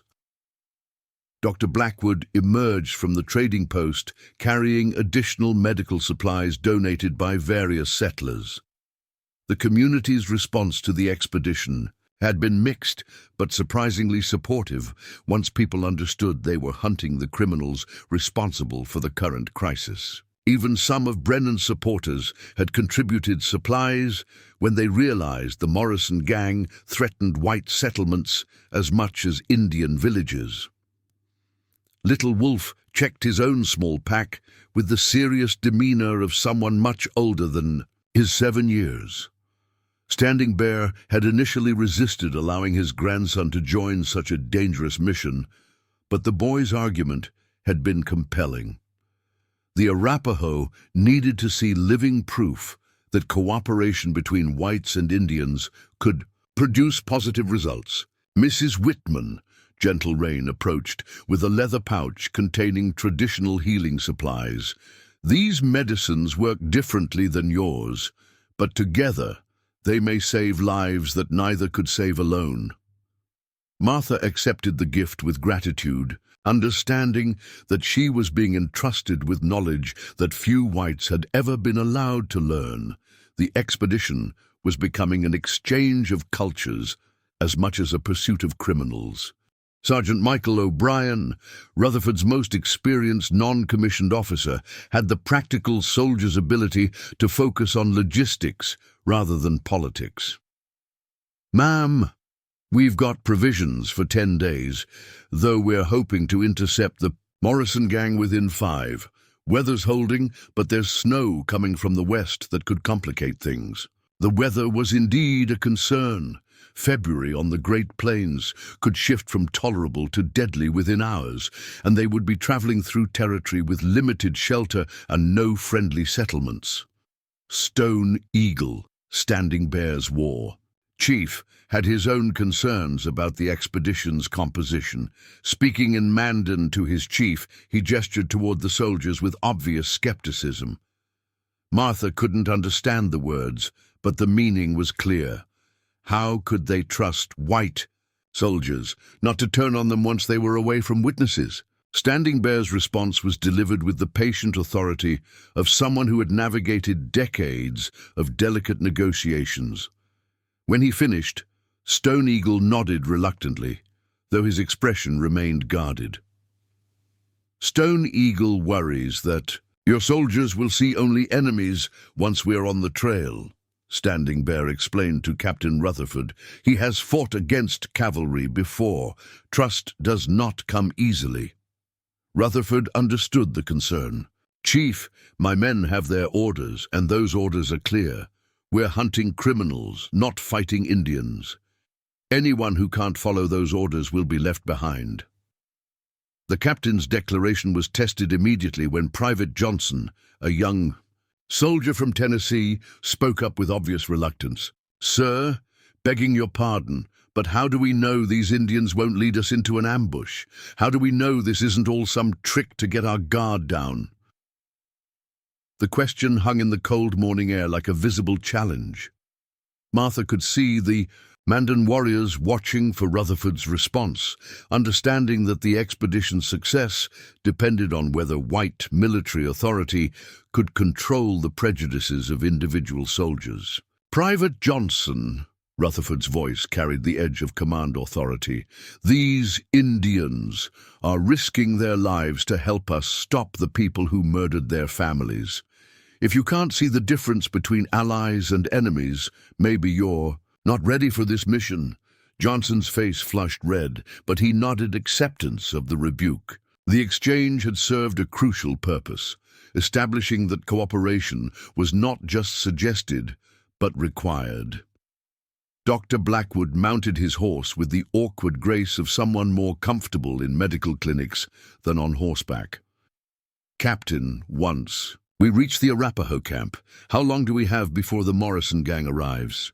According to our intelligence, they're moving slowly because they're carrying heavy supplies, Rutherford replied. If we ride hard, we should reach the Arapaho camp a full day ahead of them. The timeline was tight but manageable, assuming they encountered no delays from weather, terrain, or hostile forces. The Lakota uprising had created uncertainty about which areas might be safe for any travelers, white or Indian. As the expedition formed up for departure, Martha took one last look at Cedar Bluffs. The settlement that had seemed so isolated and vulnerable just a week earlier now appeared almost metropolitan compared to the wilderness they were about to enter. She was leaving behind everything familiar to venture into territory where her life would depend on trust between peoples who had been killing each other for generations. But Little Wolf's presence beside her reminded Martha of why this risk was worth taking. The boy represented the possibility that different peoples could not just coexist, but learn from each other in ways that made everyone stronger. "Ready, Mrs. Whitman?" Captain Rutherford asked. "Ready, Captain." The expedition moved, out in a formation that would have puzzled any military observer. Mandan scouts ranged ahead and to the flanks, using knowledge of local terrain that no white map could provide. Cavalry soldiers maintained a loose column formation, their disciplined movement contrasting with the more fluid positioning of their Indian allies. Martha and Dr. Blackwood rode in the center, protected but positioned to respond quickly to medical emergencies. The first hours of travel established rhythms that would determine the expedition's effectiveness. The Mandan warriors communicated through subtle signals that allowed them to share information without alerting potential enemies to their presence. The cavalry soldiers maintained the kind of alert vigilance that had kept them alive through previous frontier campaigns. Martha found herself learning to read the landscape through Indian eyes while observing military discipline she had never experienced. By midday, they had covered nearly 20 miles across terrain that shifted from prairie to broken hills dotted with stands of pine and oak. The Mandan scouts had found signs of the Morrison gang's passage, wagon tracks, horse droppings, and the remains of campsites that showed the criminals were indeed moving toward the Arapaho winter grounds. During a brief rest stop, Stone Eagle reported to Standing Bear in rapid Mandan. Martha was beginning to recognize certain words and could tell the news was concerning. "What is it?" Captain Rutherford asked. "The Morrison gang is not alone," Standing Bear replied. "Stone Eagle found tracks of many more horses than 3 men. Would need. Perhaps they have hired additional men, or perhaps they are meeting with others." The possibility that the criminals had reinforcements changed the tactical situation significantly. Instead of pursuing 3 men with contaminated supplies, they might be facing a larger force with unknown capabilities and intentions. Dr. Blackwood voiced the question they were all thinking. If there are more of them, what are their real objectives? Poisoning one more tribe doesn't seem worth the risk of traveling with a large group. Little Wolf provided an insight that chilled everyone present. What if they don't want to poison just one tribe? What if they want to poison many tribes and make them all fight whites? The boy's suggestion was terrifying in its logic. If the Morrison gang was part of a larger conspiracy to eliminate Indian populations through biological warfare and manufactured conflicts, then their expedition was hunting far more dangerous prey than they had realized. Sergeant O'Brien checked his rifle with the automatic motion of a veteran soldier. "Captain, if we're outnumbered, maybe we should send word back for reinforcements." "Sergeant, there are no reinforcements," Rutherford replied grimly. "Every available soldier is dealing with the Lakota uprising or protecting settlements. What's available?" The isolation was complete. Their small force was the only thing standing between the Morrison gang and whatever they planned to do to the Arapaho. Success or failure would depend entirely on their ability to work together, despite having no experience in cooperation. As they resumed travel, Martha noticed changes in how the expedition members interacted. Cavalry soldiers began watching the Mandan scouts with professional respect rather than suspicious caution. The Indian warriors started coordinating their movements with military signals they had observed and learned. Little Wolf moved between both groups, translating not just languages, but cultural approaches to shared challenges. The afternoon brought snow, light at first, but gradually increasing until visibility was reduced to less than 100 yards. The weather created both opportunities and dangers. It would make their approach to the Arapaho camp more concealed, but it would also make coordination more difficult and increase the risk of losing contact with their scouts. Stone Eagle appeared, out of the swirling snow like a ghost, his urgent gestures indicating he had found something significant. The expedition gathered around as he spoke rapidly to Standing Bear, occasionally pointing toward the northwest. "Stone Eagle has found the Arapaho camp," Standing Bear reported. "But there are problems. Many people are already sick, and there are signs that strangers visited recently. The news meant they might be too late to prevent another poisoning incident." Martha immediately began mentally cataloging her medical supplies and planning treatment protocols for mass poisoning victims. "How far to the camp?" Captain Rutherford asked. "Perhaps 2 hours in this snow," Standing Bear replied, "but Stone Eagle also found signs that the Morrison gang is very close. They may reach the camp before we do." The race was on. Through the thickening snow, across increasingly treacherous terrain, the unlikely alliance pushed forward in a desperate attempt to save lives and prevent another tribal uprising. Martha gripped her reins tighter and urged her horse forward, knowing that everything they had worked for, everything they had risked, would be decided in the next few hours. The expedition had become more than a pursuit of criminals. It was a test of whether cooperation could triumph over the forces that sought to tear the frontier apart through violence and hatred. Behind them, the snow was already beginning to obscure their tracks. Ahead lay uncertainty, danger, and the ultimate test of whether Martha's simple act of mercy could inspire something larger than anyone had dared to imagine. The Arapaho winter camp emerged from the snow like a vision from a nightmare, where there should have been the sounds of daily life. Children playing, women working, men discussing tribal business. There was only an eerie silence broken by occasional moans of the sick and dying.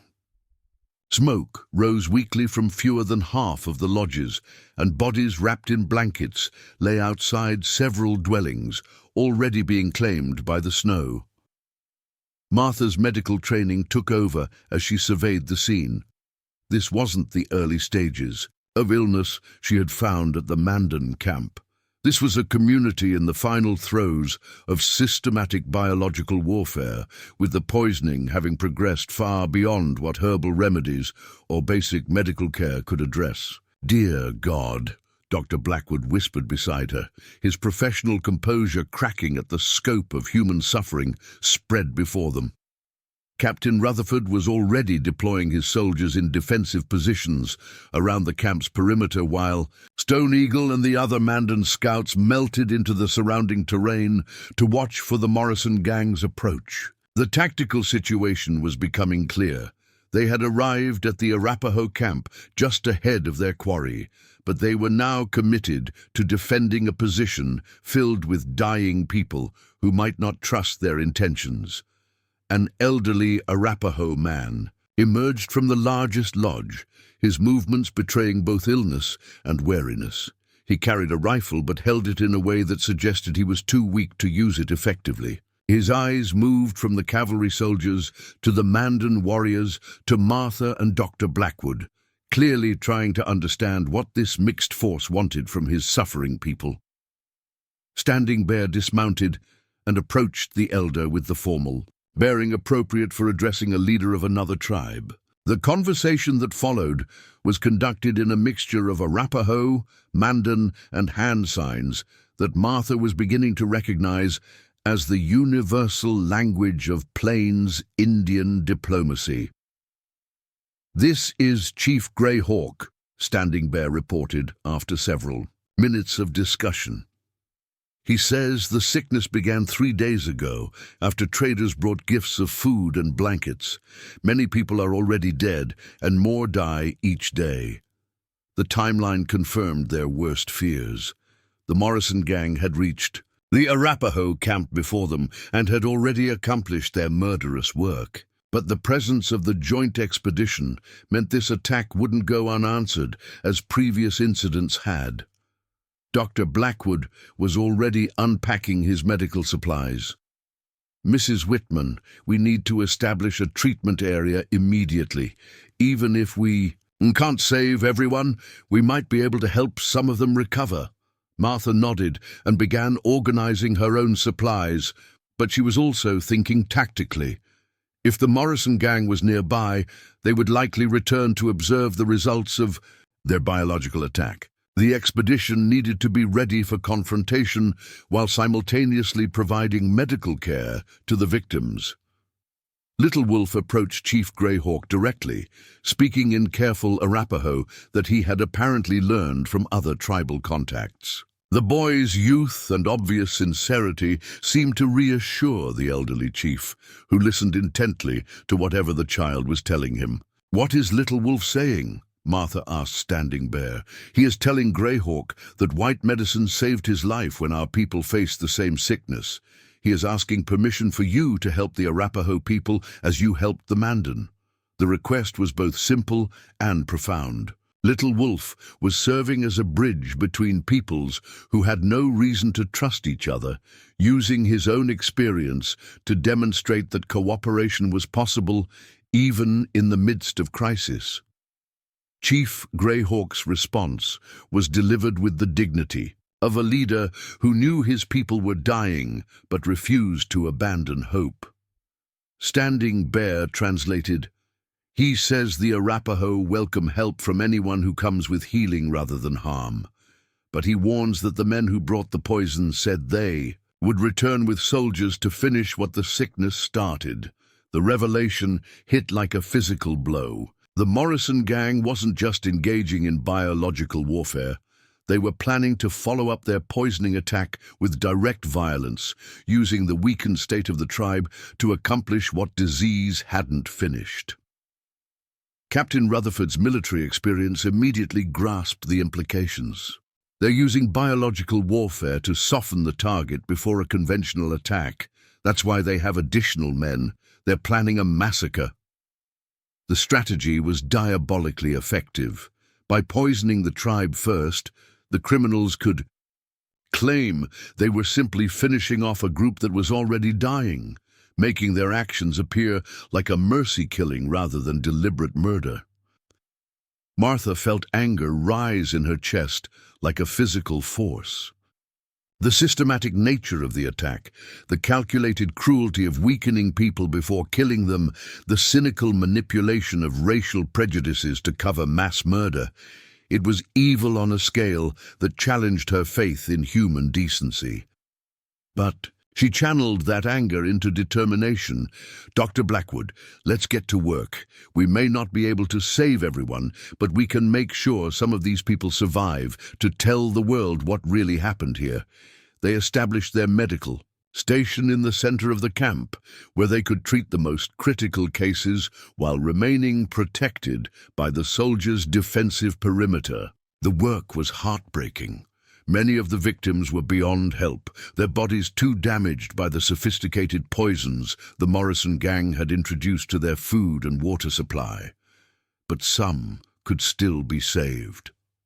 Martha and Dr. Blackwood worked with desperate efficiency, using techniques learned from treating Little Wolf combined with traditional Arapaho remedies that tribal healers shared despite their own weakness. Gentle Rain proved invaluable, her knowledge of Indian healing methods providing crucial insights into treatments that Western medicine alone couldn't provide. As they worked, the tactical situation continued to develop around them. Sergeant O'Brien reported that his men had found evidence of recent surveillance, tracks in the snow that indicated multiple observers had been watching the camp from hidden positions. The Morrison gang was indeed planning to return, and they were bringing enough men to overwhelm any resistance the weakened tribe might offer. Stone Eagle returned from his scouting mission with urgent intelligence. Speaking rapidly to Standing Bear, he gestured toward the hills surrounding the camp and held up his fingers to indicate numbers that made Captain Rutherford curse under his breath. "How many?" the captain asked.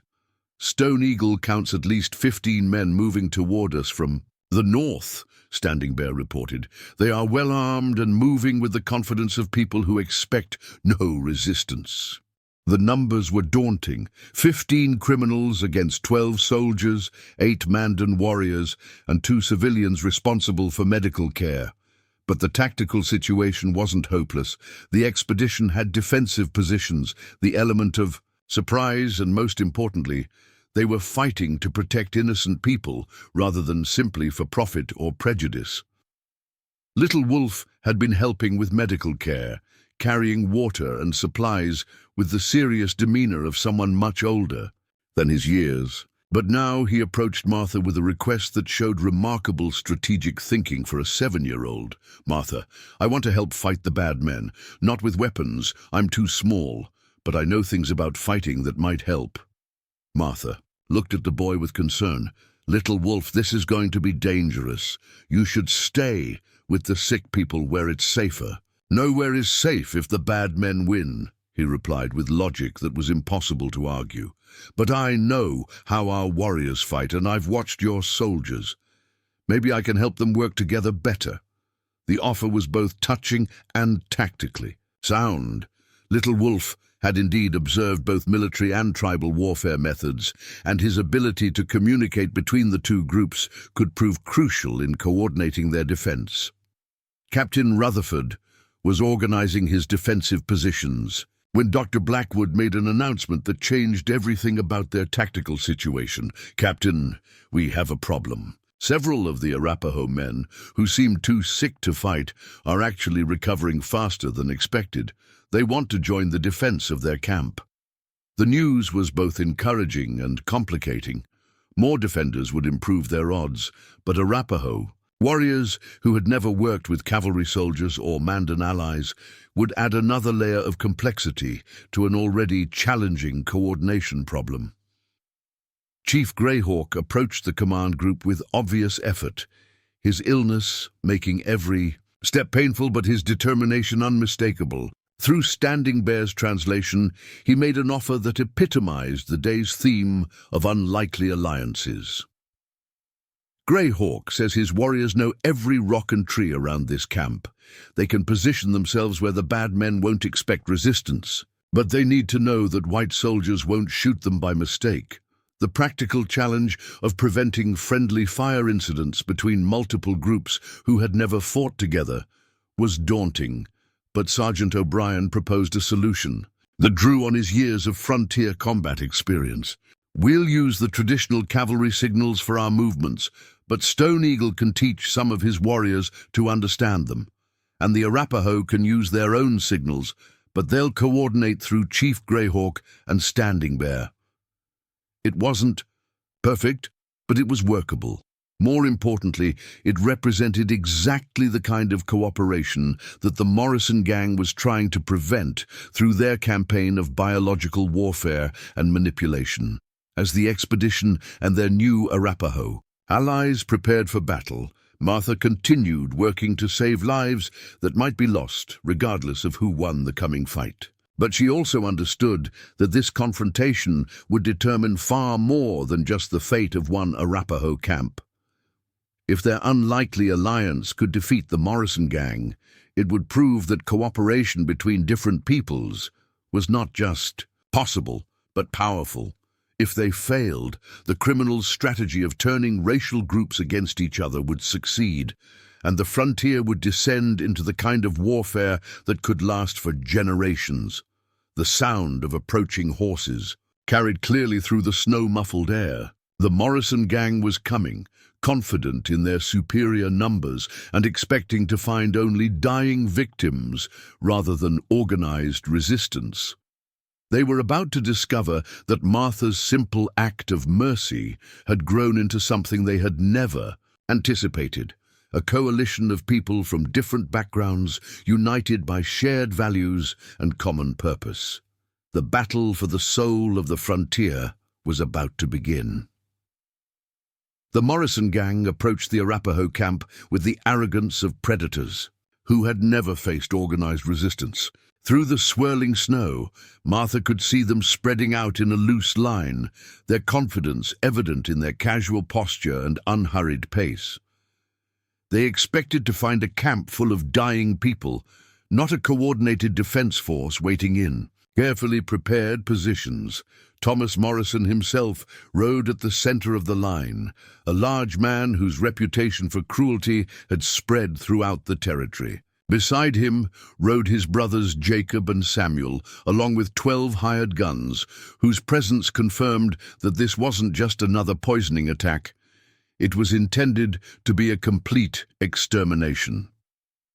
Captain Rutherford had positioned his soldiers, with the precision of a West Point graduate, creating overlapping fields of fire that would maximize their defensive advantage. But the real innovation was how seamlessly the Mandan and Arapaho warriors had integrated into the defense plan, using their intimate knowledge of local terrain to create ambush positions that no military manual had ever described.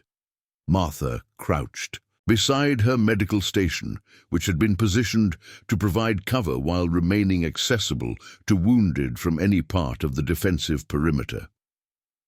Dr. Blackwood knelt beside her, his hands steady as he prepared emergency surgical tools. Both understood that the next few minutes would determine not just who lived or died, but whether their vision of cooperation between peoples could survive its ultimate test.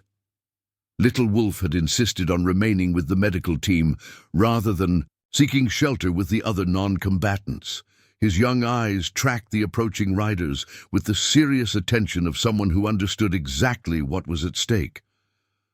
"They don't know we're here," he whispered to Martha. "They think they're coming to kill sick people who can't fight back." The boy was right. The Morrison gang's body language showed no awareness that they were riding into a trap.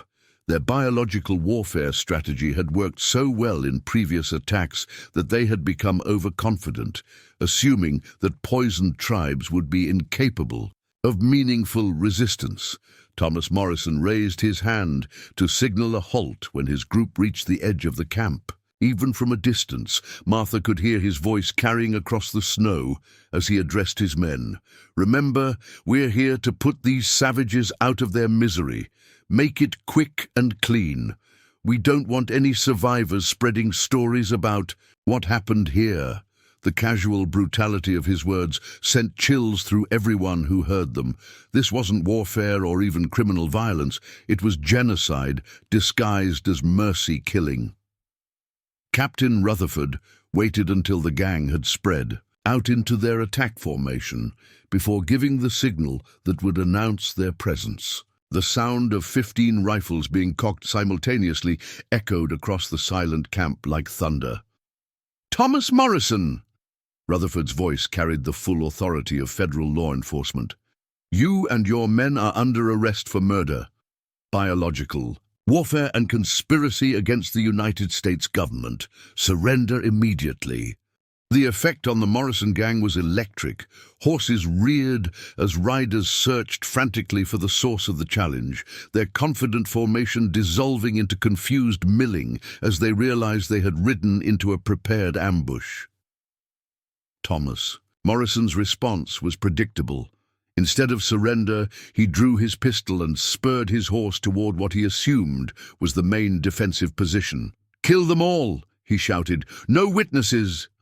The battle erupted with the sudden violence of a thunderstorm. The Morrison gang's first charge met carefully coordinated fire from positions they hadn't even suspected existed. Cavalry carbines, traditional Indian weapons, and captured criminal firearms created a devastating crossfire that dropped 3 attackers in the first exchange, but the criminals weren't helpless. Their survival had depended on fighting skills honed through years of frontier violence, and they quickly adapted to the tactical situation. Using the camp's own lodges for cover, they began a systematic advance that tested every aspect of the alliance's coordination. Martha found herself thrust into a role she had never imagined, battlefield surgeon, treating wounded from multiple forces while combat raged around her medical station. A Mandan warrior arrived with a bullet wound in his shoulder. An Arapaho defender needed treatment for a grazing shot across his ribs. Even Sergeant O'Brien required emergency care when a criminal's rifle ball shattered against a lodgepole and sent wooden splinters into his face.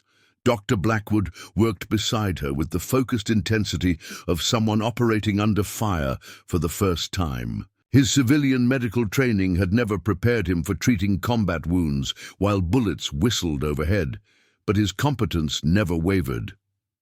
The battle's turning point came from an unexpected source.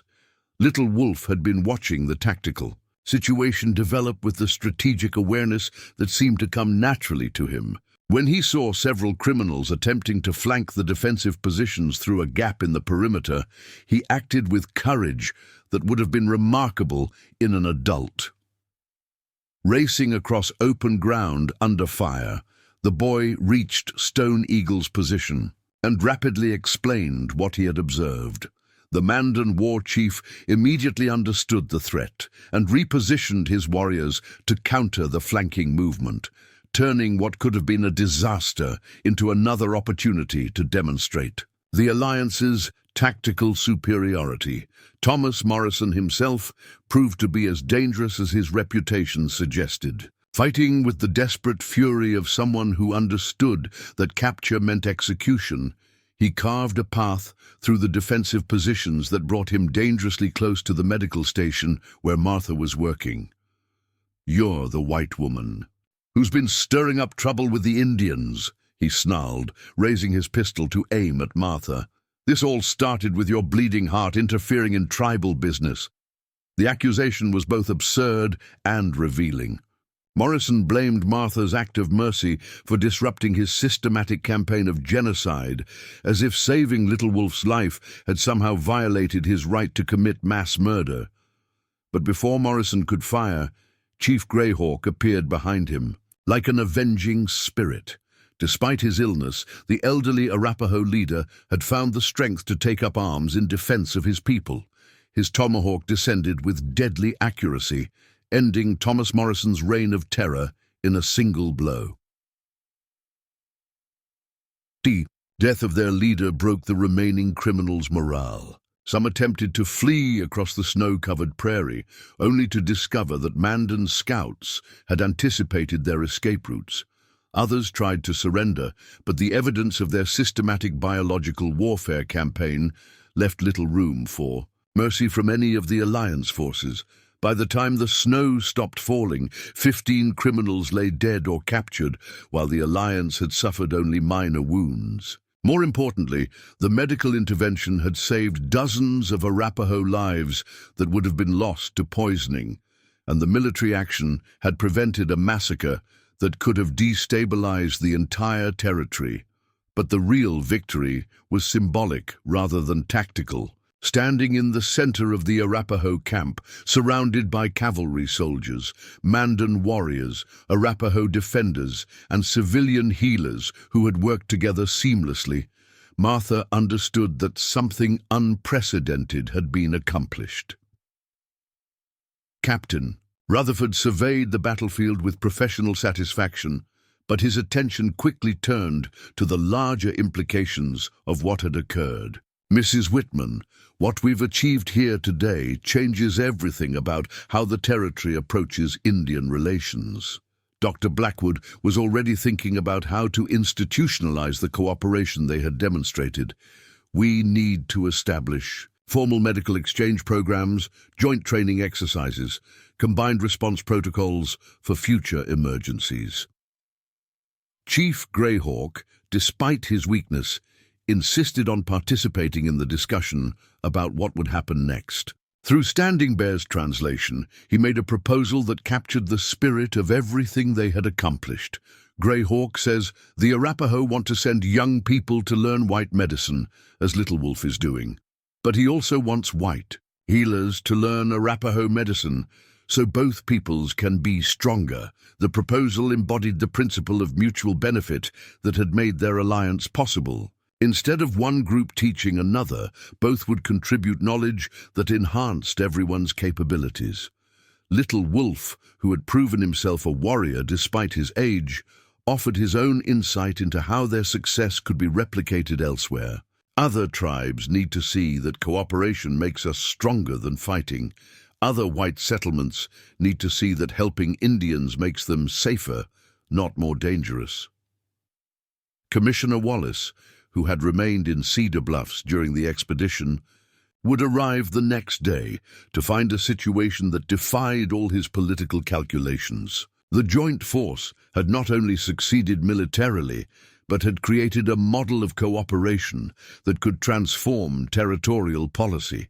The captured members of the Morrison gang would face federal prosecution for crimes that included biological warfare, conspiracy to commit genocide, and treason against the United States. Their trials would expose the full scope of their campaign and vindicate every aspect of Martha's original decision to save Little Wolf's life. But perhaps the most significant outcome was personal rather than political. As Martha packed her medical supplies for the journey back to Cedar Bluffs, she realized that her simple act of mercy had grown into something that would outlive any individual involved in its creation.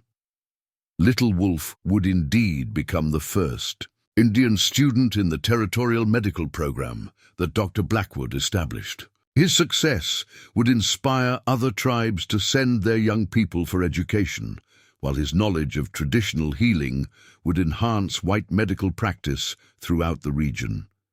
The alliance forged in battle would evolve into formal treaties. that provided mutual defense, medical cooperation, and cultural exchange. Instead of the warfare that biological terrorists had tried to provoke, the territory would become a model of how different peoples could coexist beneficially. Standing Bear expressed the transformation most eloquently in his farewell address to the expedition. When Martha Whitman risked her life to save my grandson, she planted seeds that grew into friendship between peoples who had been enemies. Now those seeds have become a forest that will provide shelter for our children and their children's children. As the joint force prepared to return to their respective communities, Martha reflected on how dramatically her life had changed since that morning, when she had seen desperate smoke rising from the Mandan winter camp.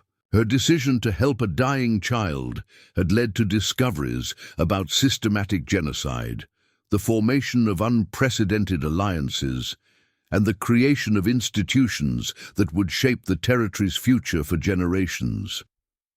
The widow, who had once felt isolated and purposeless, had become the catalyst for proving that individual courage could inspire collective action, that mercy could be stronger than hatred, and that cooperation could triumph over the forces that sought to divide people through fear and prejudice. Most importantly, she had demonstrated that the simple act of saving one life could save many lives, that helping one child could help entire communities, and that choosing compassion over convenience could change the course of history itself. As they rode toward the rising sun, Martha knew that her gamble had succeeded beyond anything she could have imagined. The bonds forged in crisis would prove stronger than the hatred that had driven men like Thomas Morrison, and the future would be built on foundations of mutual respect rather than mutual destruction. The dawn that broke over the Great Plains illuminated not just a new day, but a new possibility for how different peoples could share the vast American frontier. And it had all begun with a widow's decision that healing was more important than safety, that courage was more valuable than caution, and that one child's life was worth any risk necessary to preserve it. Up next, you've got two more standout stories right on your screen. If this one hits the mark, you won't want to pass these up. Just click and check them out. And don't forget to subscribe and turn on the notification bell so you don't miss any upload from us.